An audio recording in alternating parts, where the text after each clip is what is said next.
Josh Aguilar. I'm Sinata Tris Alegre.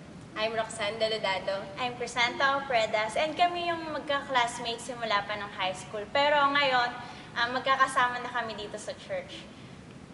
And yun, natatandaan ko, to give you a background, itong si Roxanne ay heartthrob nung high school kami. Kaya, kung gano'n siya ka-heartthrob, kahit maitim siya, kahit maliit siya, kahit mukha siyang elementary. Ay, si Rochelle naman. Kay Rochelle ako. Ay, nung pagkakita ko sa kanya, kala ko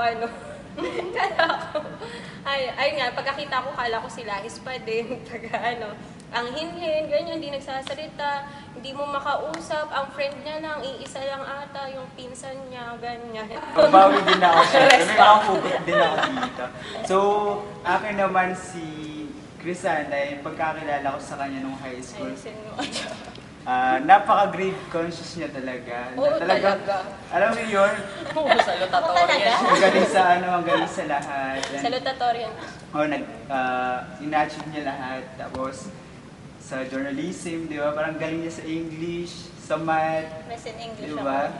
Tapos, ang galing lang. So, doon ko siya nakilala na napaka-husay niya. Iba siya? Kasi nga matalino ko. Kaya yan sinat na. Grade 1 pala. Dito ko talaga napatunayan na hindi mo pwedeng piliin kung sino yung mangunguna sa'yo. Hindi ba lagi sinasabi, di mo pwedeng piliin yung cell leader mo. Kasi grade 1 pa lang, nangunguna na siya sa akin. First honor. Samantalang nangungupa siya sa akin. Ay, evidence siya. Pero di ba na-guidance tayo lahat, no? Oo, kahit wala alam si Rochelle na nag-guidance. Si Rochelle pumuntang guidance. Ba't tayo nasa guidance? Balanan niyo kay Rochelle. Si Santa, mangiyak-ngiyak na. Kasi ba pinapagalit na una siya. Grabe pala yung ang sama natin dati, no? Pero tutusan, di ba ako na yung pinakamabait sa inyo, no? Oo, ikaw na. Oo, hindi lang halata. Ayun yan, nag-start siguro yan nung na-invite ako sa church ni Ma'am Roxanne. I-invite naman din ako ni Nat. Youth service. Ng service ng... Ayan, IOU. Youth service. So, na-invite sila. Yun din yata yung unang testimony ko sa youth service. Tapos yun, sila talaga yung unang 2 taong nadala ko sa church na di ko na-imagine na may pagbabago pa pala tong mga to. Pati ako, na parang ganun. Akala ko mabait ako Wala nung nang high pag-asa. school, tahimik. Ano ko silent killer. Tapos yun, parang sabi ko, wala nang pag-asa to si Roxanne. Pero yun nga, it's amazing how the Lord is really working sa pag-transform ng buhay ng tao. Na parang yung kasamaan ng ugali namin dati, kada namin mild lang, yung pala malala na. Tapos si Crisanta na sobrang sungit dati. About naman kay Crisanta, na talagang dati, di ba, napaka-achiever. And ngayon naman talaga nagagamit niya pa din, di ba? Being a nurse na nag-cater, di ba, ng mga pasyente. Na talagang naka-inspire kung paano siya ginagamit ni Lord on how na mag-heal, di ba, ng emotion ng mga tao and then yung physical disability. And of course, yung spiritual, di ba? And how she shares the gospel to sa mga katrabaho niya and then syempre sa mga pasyente sa hospital. And nakaka-amaze kasi ang galing na while na nag-work siya, na pagsasabay niya, and then ang dami niya na nadi-disciple na katulad niya. Kung sa workplace, ganon. Pero kung titingnan mo naman si Ma'am Rox nga, di ba? Na ayun, yung pag-invade talaga ng campus na parang kahit saan kami mapunta, actually siya, kahit saan siya mapunta, dala niya kami, dala niya yung church, ganon na simula pa lang sa WCC, ganon na I never imagined na makakapasok ako doon sa WCC kasi nga syempre it's a private school, ganon, and wala naman akong anything na kailangan puntahan doon. Pero sa campus ministry, sobrang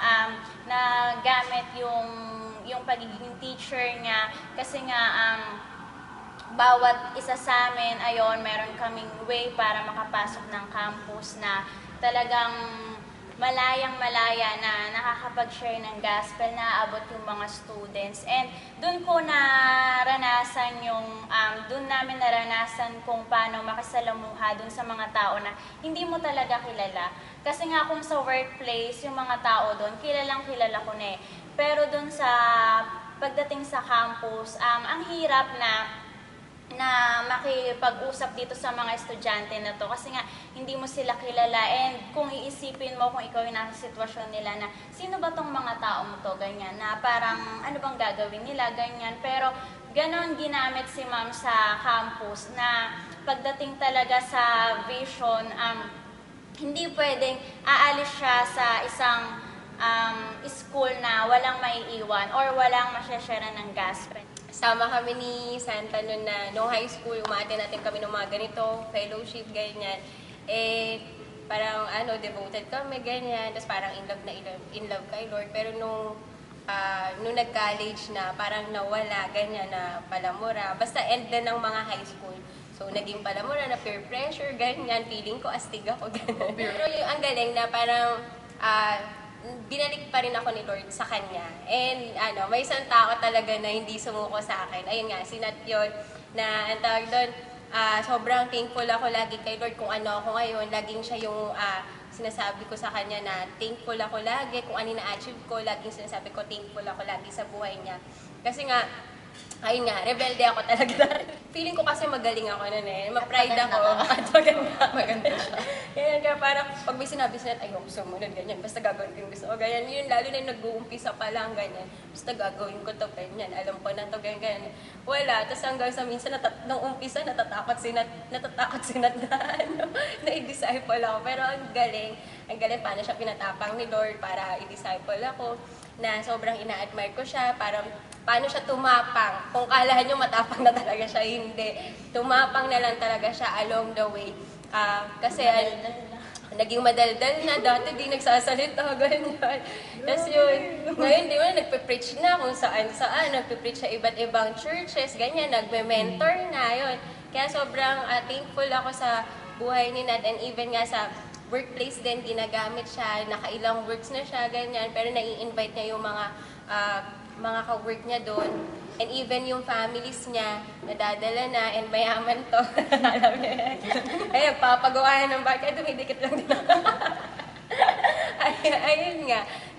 Grabe yung bless kung paano in-elevate si Nat ni Lord.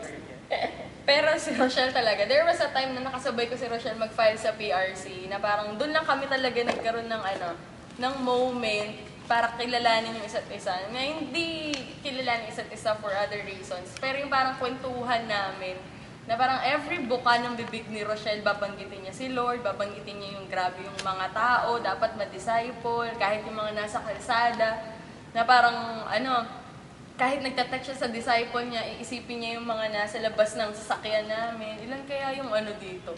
Ilan na kaya yung disciple dito? Grabe yung mga grabe rin nangyayari sa Pilipinas. Pero yun, sobrang amazing how the Lord really worked sa buhay ni Rochelle na parang ngayon, nagdi-disciple na din. Tapos sabi niya sa akin noon, naalala ko nung bagong tanggap siya sa work niya ngayon, sabi niya, pumasok ako dun sa work kasi gusto kong malaman yung culture ng mga tao sa ganung work. Tapos sabi niya, gusto ko kasi na baguhin din yung kultura nila na parang pwede naman Sabi niya doon ako na-bless sa sinabi niya, pwede naman kasi. A man of vision talaga si Rochelle talaga. Galing talaga ni Lord sa buhay natin. So yun, dati ako na walang confidence, di ba, to reach out to other people. But God, di ba, binold niya yung buhay ko na para magamit niya sa kadakilaang bagay. And I am now currently working as a customer service representative sa Pasay, and I'm praying na may plant ako ni Lord sa isang school this year na talagang ma-invade, ma-reach out yung mga tao to really share the gospel to them. Ako naman, nurse na ako ngayon sa Valenzuela Medical Center and aiming to lead more nurses and other staff po ng hospital na talagang patuloy na makakilala kay Lord and talagang magpatuloy po sa vision. Binago ni Lord yung buhay ko, and yun nga, nagrabe, ito pala yung plano talaga ni Lord sa akin. How the Lord elevate me, and talagang binigyan niya ng purpose yung buhay ko. Ako naman, currently working as a training clerk sa European Training Competence Center. Malayo, pero I'm thankful kay Lord sa strength na binibigay niya to really do the vision despite the long travel time, ganyan, busy work. And I'm also praising the Lord that I met these people talaga na parang naging part sila ng buhay ko nung high school. And I never imagined na hanggang sa paglago kay Lord kasama ko sila. Yung mga pangarap namin dito, hindi ito yung pangarap namin dati, pero ginulo ni Lord. And dito namin nakita yung purpose namin na kailangan pala talaga sumunod kay Lord para malaman mo kung saan ka talaga niya i-use. I'm Nat. I'm Rosh. I'm Roxanne. I'm Crisanta. And sabi nga sa Proverbs 17:17, a friend loves at all times. We are alumni of Maria Clara High School Batch 2008. We are world changers. We are disciple makers. We are campus invaders. We are workplace invaders. And we are royalties. To God be the glory.